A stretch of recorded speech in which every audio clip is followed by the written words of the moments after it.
Kolkata leather কমপ্লেক্সে hydrant পরিষ্কার করতে গিয়ে তলিয়ে গেলেন কেএমডি এর 3 শ্রমিক।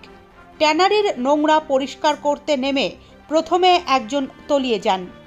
দীর্ঘক্ষণ তিনি উঠছেন না দেখে বাকি দুজন তার খোঁজে হাইড্রেনে নামেন। রবিবার সকাল 9টা নাগাদ এই ঘটনা ঘটে। ঘটনাস্থলে রয়েছে কলকাতা লেদার কমপ্লেক্স থানার পুলিশ। রবিবার সকাল 9টা নাগাদ এই ঘটনাটি ঘটেছে। জানা গিয়েছে প্রথমে এক শ্রমিক ম্যানহোলে নামেন। দীর্ঘক্ষণ তিনি উঠছেন না দেখে বাকিরা ম্যানহোলে নামেন। তারাও তলিয়ে যান। 3 জন ম্যানহোলে পড়ে যাওয়ার পর বেশ কয়েক ঘন্টা পেরিয়ে গিয়েছে। নিচে থেকে কোনো শব্দও পাওয়া যাচ্ছে না, তাই আশঙ্কা গাঢ় হচ্ছে।